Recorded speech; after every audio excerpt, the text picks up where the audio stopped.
como mínimo, por norma técnica, para que se detecte una bacteriuria asintomática, o sea, que tenga gérmenes y tenga un cultivo positivo y que haya tratamiento, porque esos son los que se asocian al parto prematuro.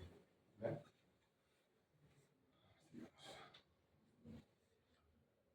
Esto lo vamos a ver con láminas, la longitud corta entre las 14 y 28 semanas. Una cosa más que aquí les he puesto es algo que no tenemos nosotros, pero se menciona en la literatura, es el uso de fibronectina de dos tipos, la cuantitativa y la cualitativa. Eso es cuando estas proteínas se degradan, el cuello se abre, entonces esto se libera a las secreciones, se toma una muestra y se puede, si se tienen los reactivos, entre positivo y negativo, que es la cualitativa, o la cuantitativa con el punto de corte de 50, para hacer una estimación de la posibilidad de la amenaza de parto pretérmino. Entonces, esto vamos a ver en láminas, les decía, vamos a avanzarlo porque ahí tengo las láminas para explicarles por qué es importante, porque ustedes también lo pueden hacer. Ya les dije que un cuello de útero de una mujer de menos de 28-30 semanas es hasta 4 centímetros normal. Y vamos a ver cómo es un cuello de una gestante para que sepan diferenciar en la ecografía. La historia obstétrica es un punto importante para que ustedes hagan todo lo que hemos visto hasta el momento. Estos factores demográficos son más de lo que ya vimos en su momento. Las trisomías, la 18, la 13, la 21. Y en eso solo comentar lo siguiente. ¿Quién sabe los tres tipos de la trisomía 21? ¿De acuerdo? ¿Han escuchado hablar del mosaicismo? ¿Sí? Sí. ¿A cuál de esos dos últimos 18-13 se le dice en el chat movido de gana?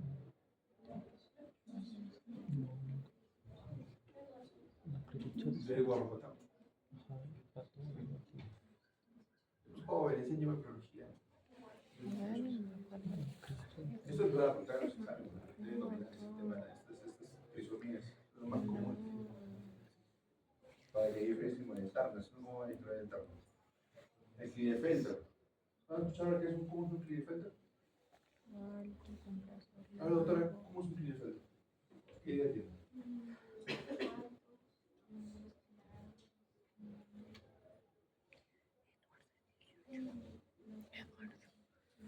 El 13. Lo que le pregunto es, ¿el Klinefelter tiene genitales femeninos o no? ¿Qué creen? Masculinos, son masculinos, ¿no? Ajá, masculino. Jóvenes, hagamos que el Klinefelter. Los chicos deben ser los más interesados porque ellos van a chocar con mujeres altas, de son senos genitales escasos, masculinos. caderas anchas. Fenotipo. Y te voy a decir algo que Son choca a mí. genitales masculinos.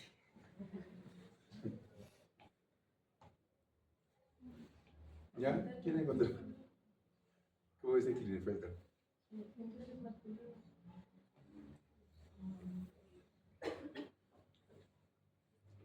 Tiene testículos. Infértil. Ginecomastia, talla alta. Ajá.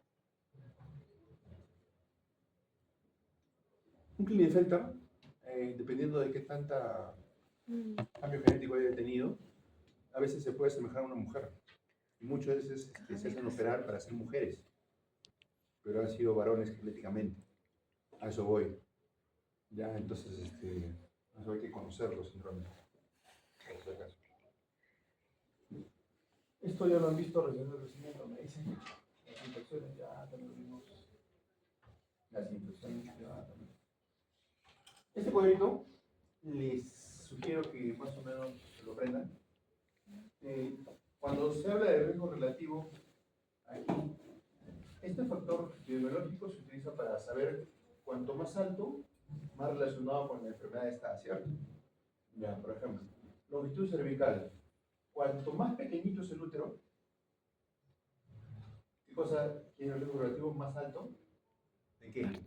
¿Cómo se interpretaría? De que va a tener un parto prematuro, ¿cierto? Si le hacen una ecografía que se llama cervicometría y tiene un cuello de 10 milímetros, es casi segurito que en unas semanitas se vaya al parto prematuro. Eso quiere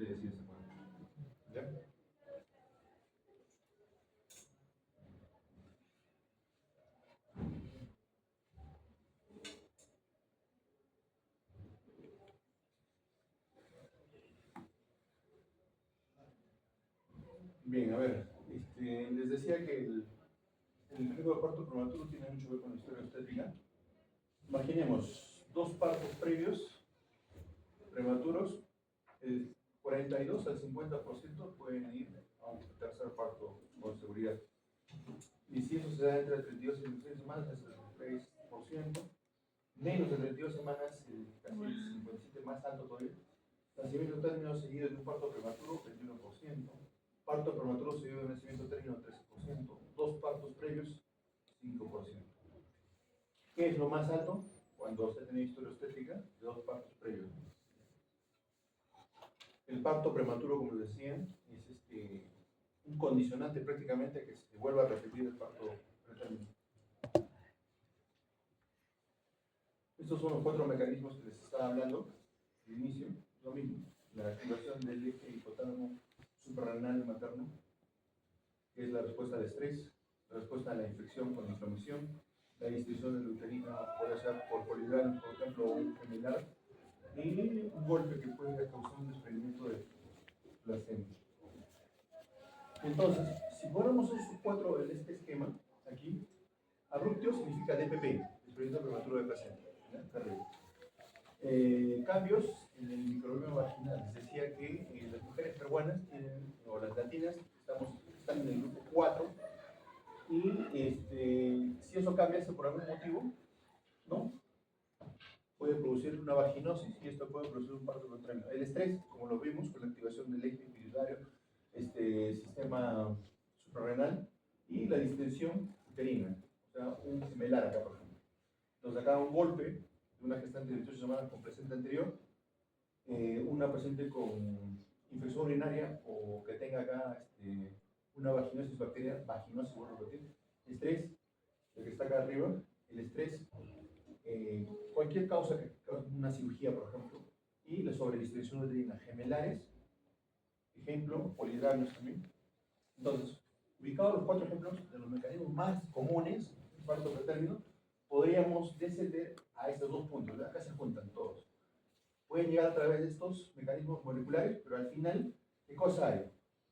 Moléculas que degradan el colágeno, interleucina 8 y el COX-2, en ambos lados. Se incrementan, ¿qué lo pueden causar? Rotura de la membrana, incremento de las fosfatatas con incremento de las contracciones y parto pretérmino. ¿Ya? Este simpático cuadrito se los dejo para que, si tienen curiosidad. Ya, vamos a pasar. ¿Cuál es el trabajo de ustedes como médicos generales? Identificar los pacientes que están en riesgo con los factores que ya se les ha mencionado. ¿Alguna pregunta de esto hasta este momento? Vamos chicos, vamos. Preguntitas.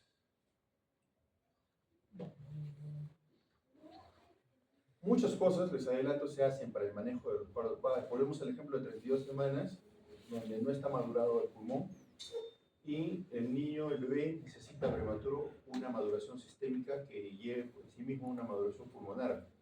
Se utiliza entonces corticoides. Cuando ya se sabe que va a ser un parto en las próximas 48 horas, hay que usar corticoides para madurar el pulmón, ya sea con dexametasona o betametasona. Hay que usar sulfato de magnesio como neuroprotector. Hay que usar, si tiene a eso está añadido, por ejemplo, la rotura de las membranas ovulares, 3 tipos de antibióticos. ¿Ya?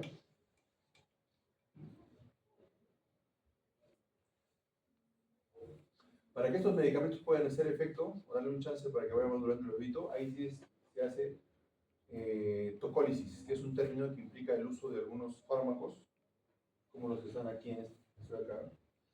Sulfato de magnesio, como tocolítico, pero el sulfato de magnesio realmente es el neuroprotector por excelencia. Evita qué cosa, qué patología de los neonatos, la parálisis cerebral.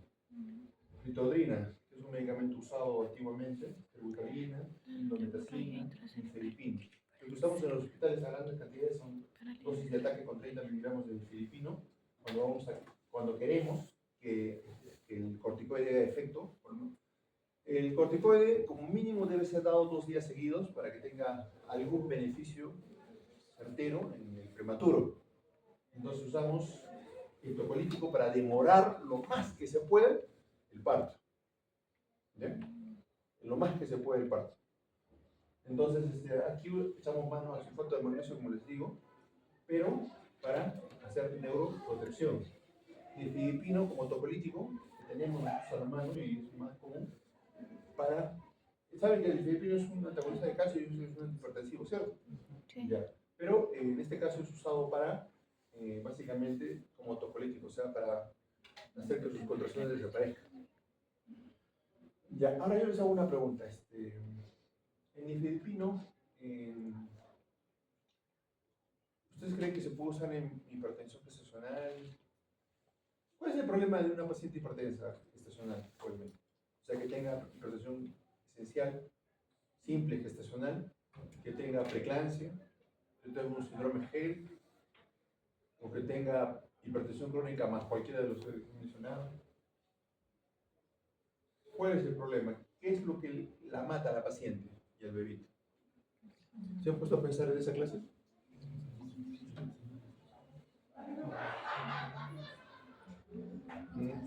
Ya les dije al inicio que el problema está en la placenta. Que, bueno, ya habrán dominado eso de la teoría de las arterias espirales, de las oleadas, del trofoblasto, para que haya mayor resistencia, ¿no? Y seguro que les habrán hablado un poquito del Doppler, el uso de esto en el diagnóstico. Lo que yo les estoy preguntando es lo siguiente, para que razonen. ¿Qué es lo que mata a una paciente que tenga hipertensión gestacional, ya sea una preeclampsia severa, por ejemplo? En todas ellas sucede lo siguiente, se llama daño endotelial. Cuando el daño endotelial es mayor en el cerebro o en los ojos, en los oídos, el sistema de los oídos, donde quiera que haya daño endotelial, en el sistema hepático, por ejemplo, ahí van a dar los síntomas. Esa es la gran diferencia, el daño endotelial. Ahora, la pregunta sería, doctor, ¿y qué daña el endotelio? Yo estoy en investigación de esto. Miren, ¿no?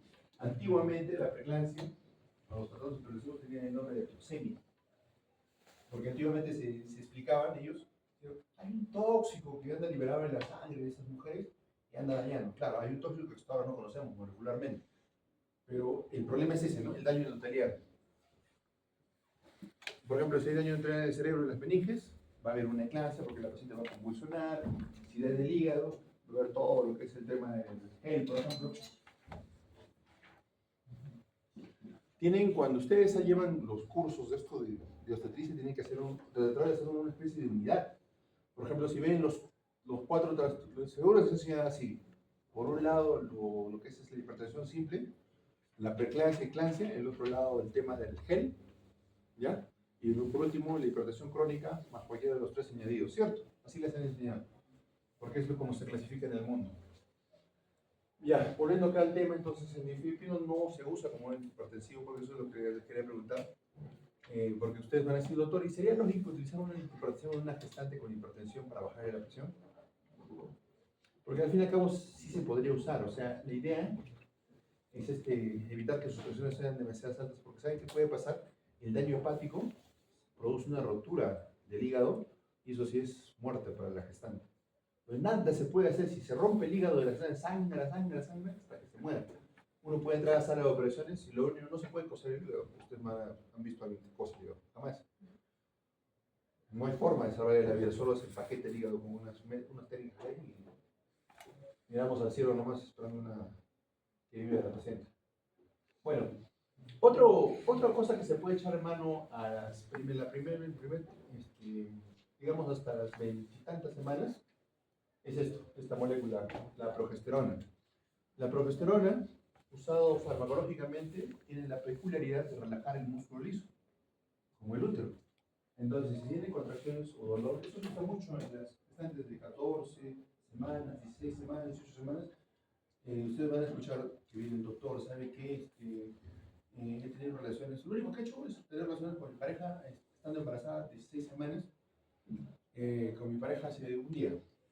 Y lo que nunca le explicaron a la señora es que ese esperma puede causar contracciones. Pero la contracción en una mujer no se llama contracción propiamente dicha. Es roja cuando tengan 16, 18 semanas.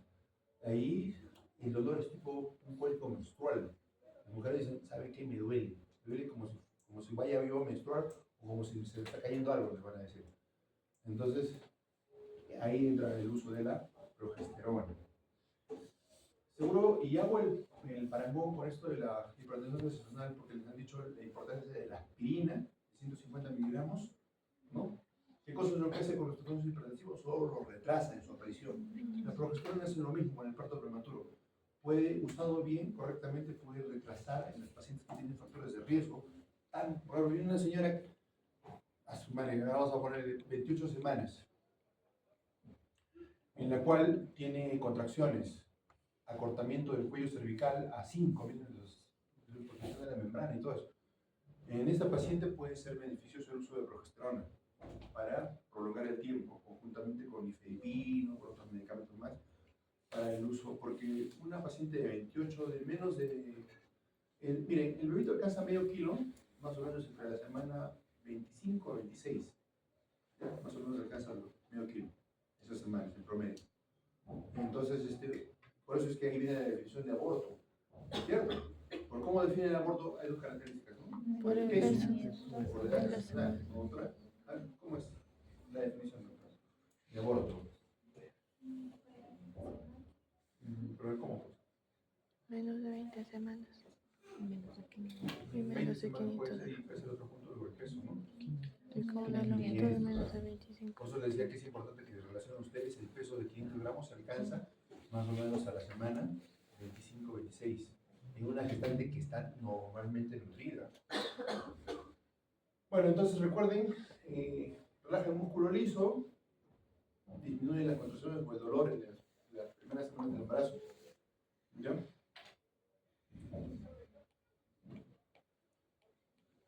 Este es un estudio donde demuestra la utilidad de la progesterona. Hay indicación para dar progesterona en gestación única con cervix corto, antecedente de parto pretérmino. Lo que les preguntaba, la respuesta es un contundente sí. ¿Cómo se utiliza? Vaginal, 200 miligramos de cada cápsula óvulo de progesterona viene de 200 microgramos. Eso es lo que se utiliza. Se da al inicio para calmar el dolor hasta 800, o sea, hasta 4 veces al día le puedes dar vaginalmente, cada 6 horas que se coloque la progesterona. Y esto creo que ya pasando a otro tema que tiene que ver con parto prematuro, tiene que ver esta prueba que se llama cervicometría, que tiene que ver con insuficiencia cervical. Entonces, para eso tienen que prestar atención a esta siguiente gráfica de aquí. Bueno, vamos a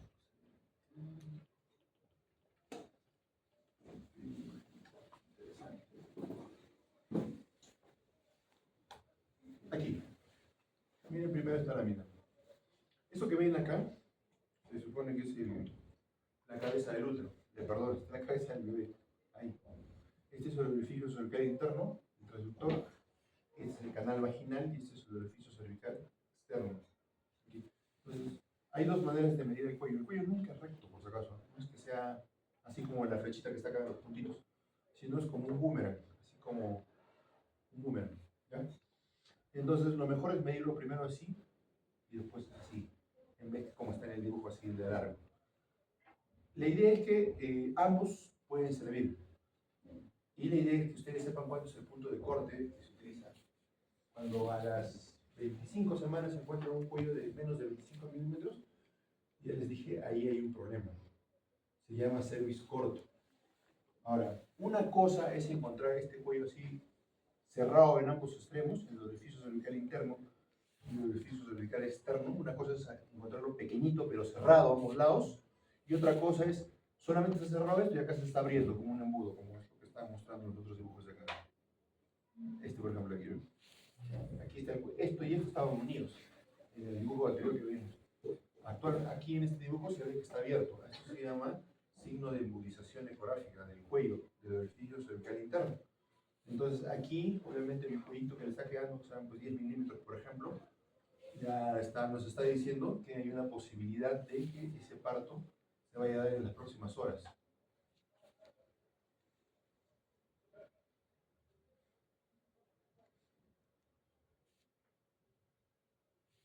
Ya, entonces, ahora que tienen en la cabeza la imagen del cuello, vamos a ver la medida normal, como decir, es más de 35 milímetros, 40 milímetros del cuello antes de las 28 semanas.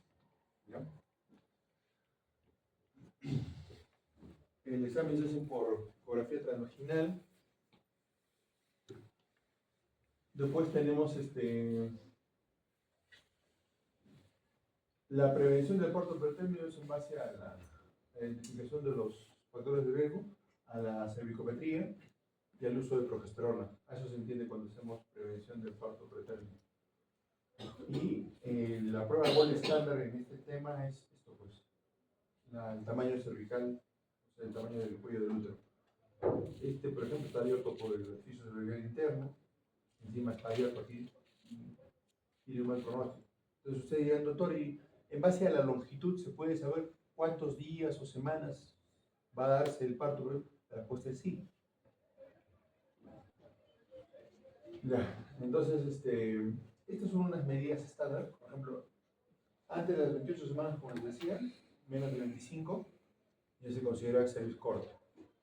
Entre 28 y 32 semanas, menos de 20 se considera corto. De 32 semanas a más, menos de 15 minutos se considera corto. Ojo, cuando no hay cambios, o sea, no está abierto ni el orificio cervical interno ni el externo. Solo se ve el cuello perfecto, aunque sea pequeño. ¿Ya? Ahí se utiliza el término de cervix corto. Vuelvo a repetir. Cuando un cuello se está viendo sí o sí, cuando han visto esa imagen de la... Está abriendo el cuello aquí, en este otro también, acá también el cuello está abierto. Internamente, ¿ven? Es el signo del embudo.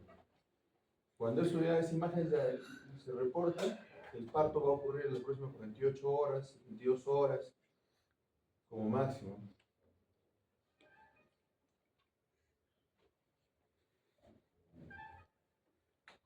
Entonces, ¿en qué momento del embarazo se hace este examen? Si ha habido un parto pretermino sobre las 34 semanas, la prevención de entre las 20, a partir de medir el cuello a partir de las 20 semanas es bastante beneficioso para detectar cualquier acortamiento del cuello. En suma, lo que les quiero decir es que la longitud del cuello es lo que le dice al médico ginecólogo qué tanto se va a producir el parto. Y las características de ese acortamiento, ya sea con inmunización o no, también le dice al ginecólogo qué tan probable es que el parto sea próximo en las próximas 48 horas, 72 horas, una semana como máximo. De todos del cerclaje no ha demostrado ninguna utilidad acá en el Perú por lo menos, y el uso de progesterona sí ha demostrado utilidad. La progesterona es lo que se utiliza cuando es cervix corto y más cuando se está abriendo para darle tiempo. Entonces, en todas las personas que tengan embarazos de alto riesgo, pretérmino, entre las 14 y 16 semanas, se debe detectar este problema del cuello corto. ¿Para qué? Porque hay un procedimiento que sí se hace que se llama cerclaje. El cerclaje es llevarla a la paciente a sala de parto y ponerle un hilo ahí en el cuello de manera de que se cierre mecánicamente el cuello. Eso se llama cerclaje. Con el cerclaje realizado antes de la semana 16 o 18 se llama cerclaje común y corriente. Pero ya cuando haces un cerclaje a las 20 semanas, 22, 23 semanas, se llama cerclaje de emergencia. Porque ya no tiene mucha utilidad. Puede causarle más daño a la gestante que darle un beneficio. Ojo, con eso.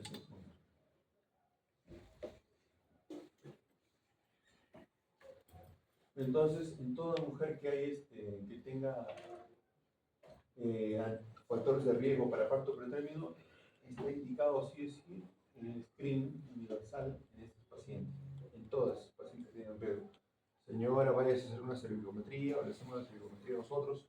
La idea es que tenemos que datar en la historia clínica el tamaño de ese cuello con esta técnica.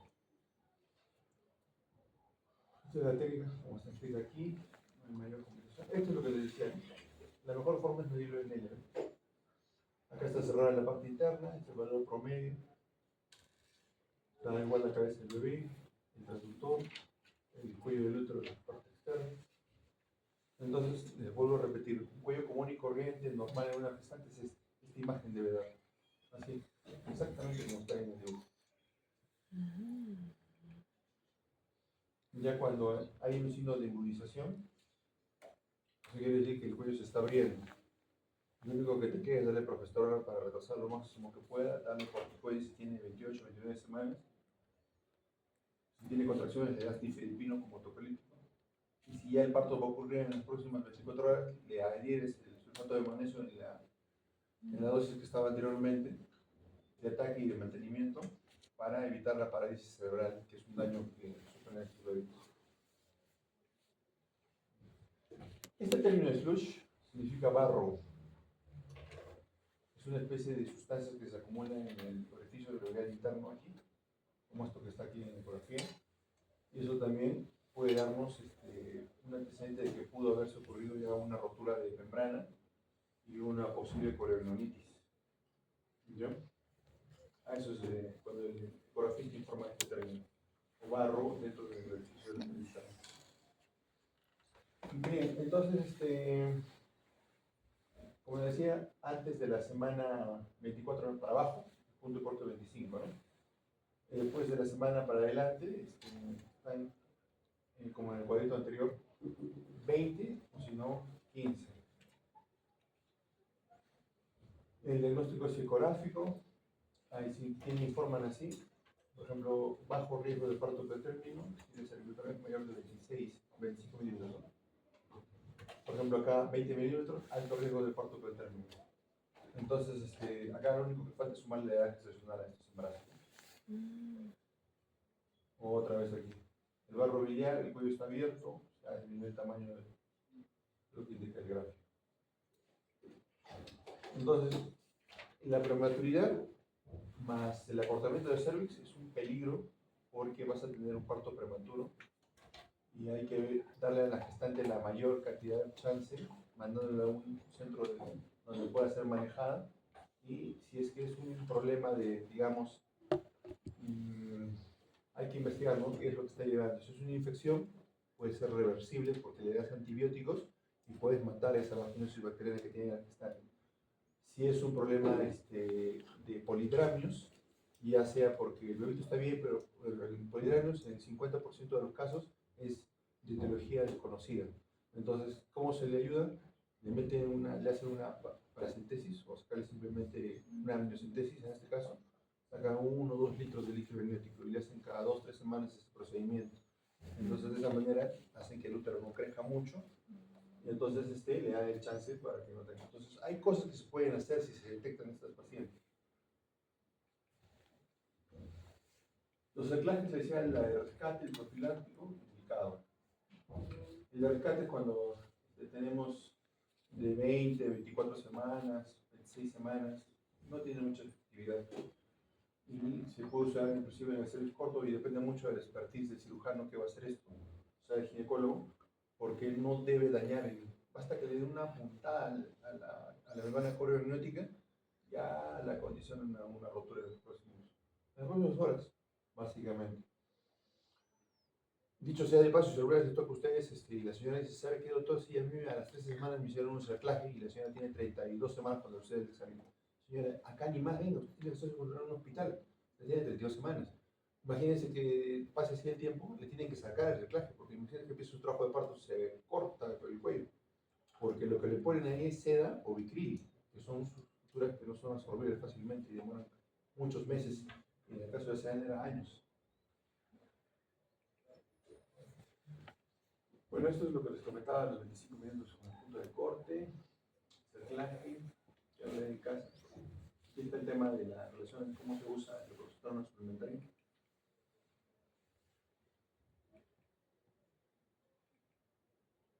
Embarazos múltiples.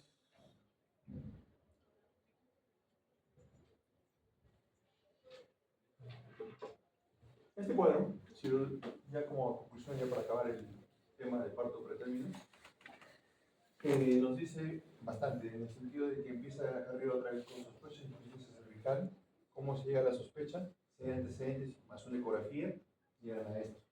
Si tiene 13 semanas y se ve del cuello, le dicen vaya a un hospital para que hagan un cerclaje. Si tiene antecedentes de aborto mayores de 6 semanas, hay que parar la oreja porque algo ha pasado con su anterior gestación. De parto prematuro menos de 24 semanas, factores uterinos como las anomalías que le mencioné un rato, hay que hacer lo que dice aquí, ¿no? Hallazgo de cervix corto, ya sabemos si es de 20 a 25 o menos de 20 milímetros. Aquí no hay tratamiento, acá progesterona micronizada. Pesario no es una indicación acá en el Perú. Amenaza de parto previo en la gestación actual. ¿Qué se puede manejar?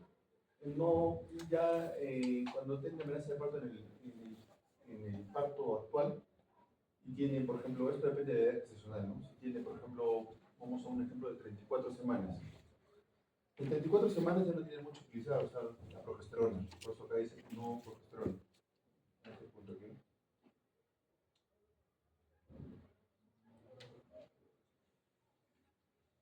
No progesterona.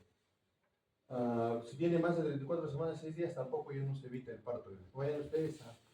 Sí, el doctor me dijo que el parto por término antes de 27 semanas y esta paciente tiene 35 semanas con 6 días y tiene contracciones, le voy a dar la nifedipino. No se usa autocólisis en pacientes mayores de 34 semanas con 6 días. No se usa, por si acaso. Si la pregunta de Hernández viene que está de 24 semanas con 6 días y tiene contracciones, ¿le daría autocolítico? La respuesta es rotundamente no. No, por si acaso. Así es, académicamente es un no. En este cuadro también se puede ver el uso del PCR, ¿no? Este famoso predictor de infección. La proteína en cadena polimerasa, ¿no?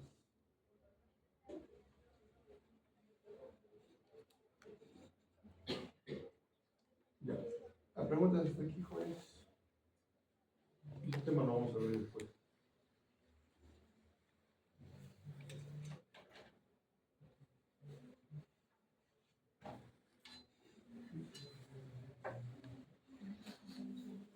Doctor, en el caso de sulfato de magnesio, ¿solamente se da en menor de 32 semanas? 24, El sulfato de magnesio es un neuroprotector que se puede utilizar en pacientes de 34 semanas. La utilidad es mayor en los más chiquititos, o sea, en los más prematuritos. 32 semanas no se consigue un parto sin el uso de esto. ¿Entiendes? Pero ya cuando van avanzando, la madurez hace que el cráneo mismo del bebito sea más durito, digamos así. Entonces el daño cerebral es menor. ¿Ya? Pero si tú encuentras, no hay, lo que pasa es que no hay una edad exacta para decir, a partir de este punto, le das o no le das. Porque el sulfato de magnesio no se utiliza más que para un neuroprotector. ¿Ya? Y si es un parto prematuro de menos de 32 semanas, sí lo puedo usar. Está indicado usarlo prácticamente en todos los protocolos.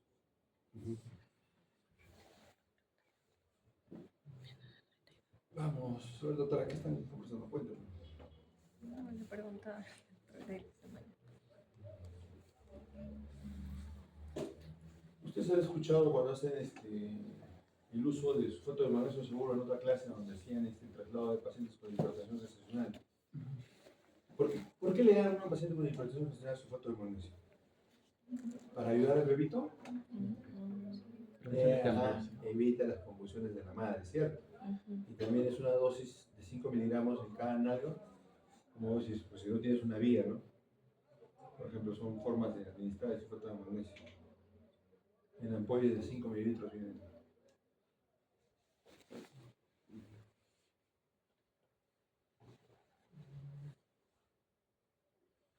Ya, esos vamos a ir definiendo. Nos han pedido que acá proponemos preguntas para el examen y ya les digo, mandaremos una pregunta sobre los 4 mecanismos más comunes, esos que están sobre distensión, la activación del sistema renina-angiotensina, sistema pituitario y glándula suprarrenal, sobre distensión, o si no hay infecciones, ¿no? O estrés, que es otro punto. De ahí va a venir una pregunta para el examen, que lo repasa. En el uso de sulfato de magnesio, léanlo por favor como neuroprotector, pero solamente en el tema de gestacional, tal vez como un ejemplo, así como para que lo usen a qué dosis. Ahí les he puesto un cuadro. Vamos a pasar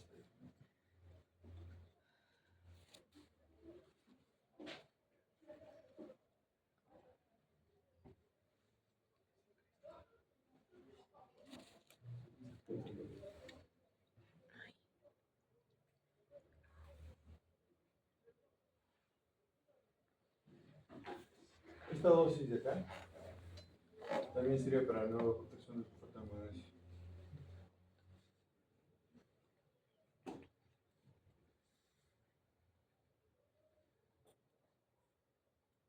Esos son los mecanismos que les hablé en este momento.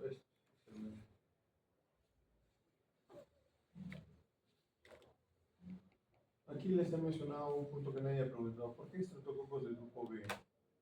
Les dije que en RPM ustedes ¿alguien se explica el tema? ¿Les han dicho algo? Sí, De la triple terapia. A la coronaritis le dicen la triple I. Bueno, si algún laboratorio les informase a ustedes que esa paciente tiene una infección urinaria, digamos, con estos estreptococos del grupo B, ¿qué antibiótico le darían a ustedes?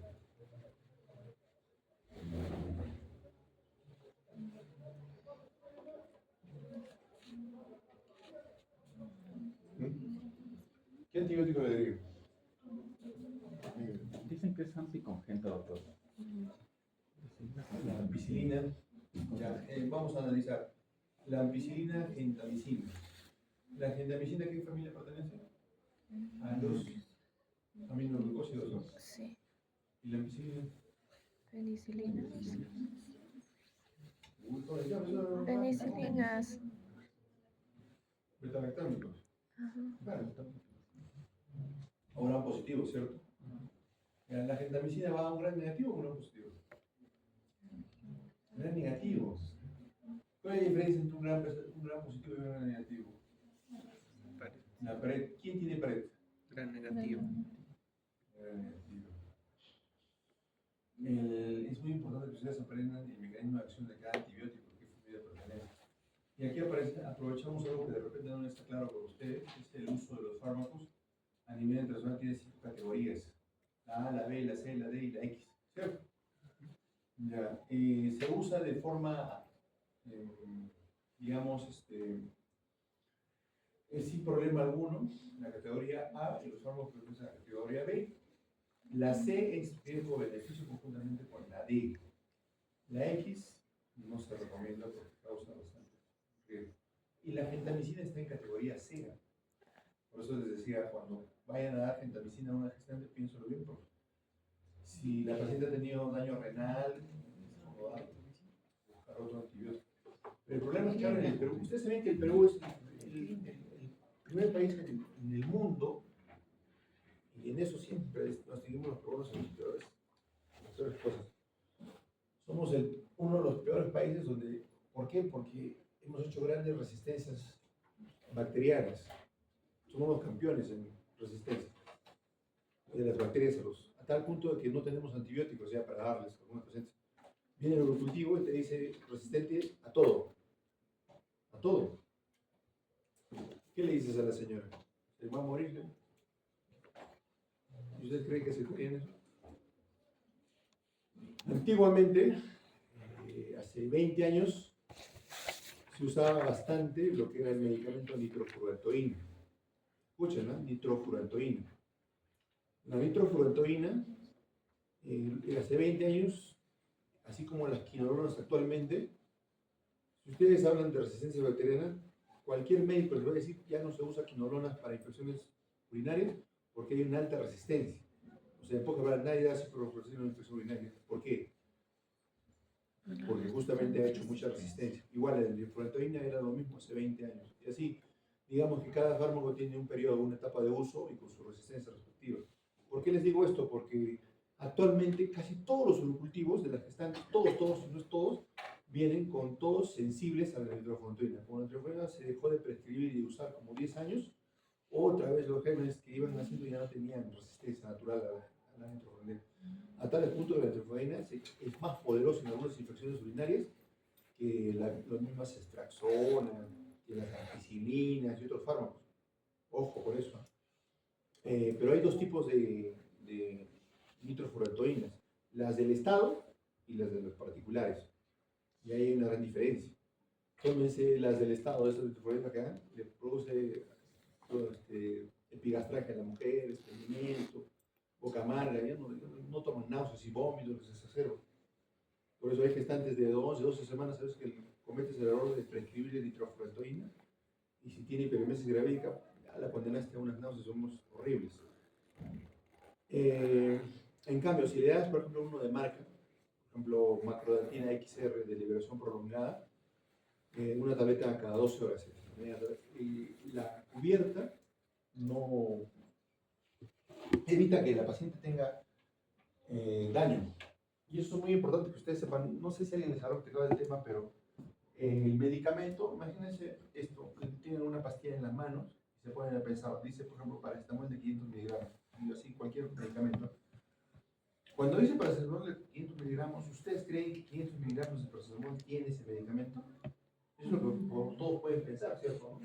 Pero si ustedes se van a las normas técnicas, ese paracetamol de 500 solo debe tener más de 350 miligramos para ser válido oficialmente o legalmente. ¿Sabían eso? Y el resto, ¿qué cosa es, doctor? El 150 gramos, más que viene ahí, miligramos, es el excipiente. El excipiente, o sea, lo que lo contiene, que ayuda a que sea disuelto en el estómago, o que sea disuelto ahí, o mejor absorbido, mejor tolerado, el excipiente. Entonces, todos los fármacos no son así como dicen la dosis exacta, especialmente los genéricos, especialmente los genéricos. Ahí viene la importancia de un genérico o uno de marca. Ahora, no van a decir, todos los de marca todos son buenos. No, eso también es otro punto. Eso no lo van a alcanzar con la práctica, pero el consejo general es que no se imaginen que si dice 500 miligramos, tiene realmente esa dosis. Igualito es en las ampollas también, ¿no? En las ampollas sí se acerca mucho más la concentración, por eso es que la ampolla es mucho más efectiva a veces para calmar ya sea dolores o antibióticos, por si acaso. A ver, ¿qué otra cosa hay?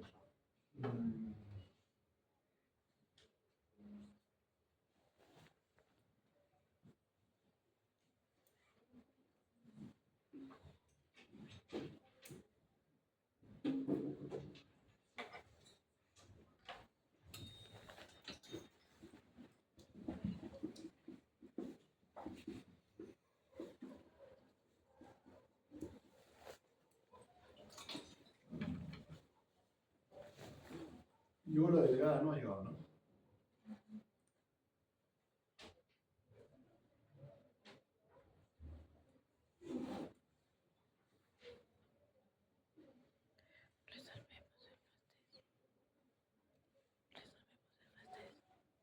En embarazos múltiples, les voy adelantando una cosa para... se considera, en embarazo gemelar, por ejemplo, se considera un éxito que la gestante llegue a 37 semanas. La mayoría da luz entre las 34 y 35 semanas, la mayoría. Y se considera probable, y se considera, entre comillas, que se hizo un buen esfuerzo que llegue a la semana 34. Si baja de 32 semanas, sí, ya pues es un problema porque los dos van a ir a ser prematuros, con grandes problemas de retinopatía, parálisis cerebral, daño a otros órganos. Pero si los dos llegan a 34 semanas con 5 días, se considera que llegó a una buena fecha. Y si llegan a 37 semanas, un éxito total. ¿Ya? Pero muy pocos son los casos en esto. Y se ha visto que el uso de progesterona en los embarazos múltiples sí ayuda, ¿no? Recuerden una cosa, un parto prematuro como tal, ya les dije, se evalúa con qué, con la escala de Bishop, ¿ya? Clínicamente. Eso no necesitas una ecografía. Cuando tú tienes encuentras que parece que hay algo que se está dilatando, que se está abriendo. ¿Y por qué les digo de esta manera? Porque se supone que ustedes en práctica están haciendo esto, pues están examinando, les dejan los docentes examinar a las gestantes, ¿no? Les dan enseñar el tacto vaginal, ¿cierto? Levanten la mano los que han hecho tacto vaginal a las gestantes. ¿Y los demás? ¿Cuatro? Levanta. No, los que han hecho tacto vaginal. Ah, bueno, somos Los tú y que han yo. hecho. Ah, gestante. ¿Quiénes han hecho tacto vaginal? Acá. Uno. ¿Quiénes de ustedes están en el seguro? Haciendo práctica. Ya, pero todos están con ginecólogos, ¿cierto? Ya traten de que les enseñen eso, hacer tacto vaginal y manejen esa escala de Bishop. Y en el Carmen están los demás, supongo, ¿no? En el Carmen es un poco más fácil hacer tacto vaginal por la cantidad de que son ustedes. Y tiene tiempo o algo, agarren ustedes esos videitos de cómo se hace el escala de Bishop y ustedes hacen esto, porque si no, esta clase va a caer en saco roto, porque si no manejan eso examinando cómo es una paciente de un cuello normal al tacto vaginal, nunca se van a dar cuenta si tienen que pedir o no una cerviculometría y si va a tener esta paciente un cervico corto. De nada sirve todo esto que hemos platicado. Si que no empezamos conociendo la escala de Bishop y el efecto vaginal. Y ahora, el tacto vaginal es mucho más que solamente darse cuenta del cuello del útero. Seguro que ya han hecho ustedes pelvimetría, ¿no?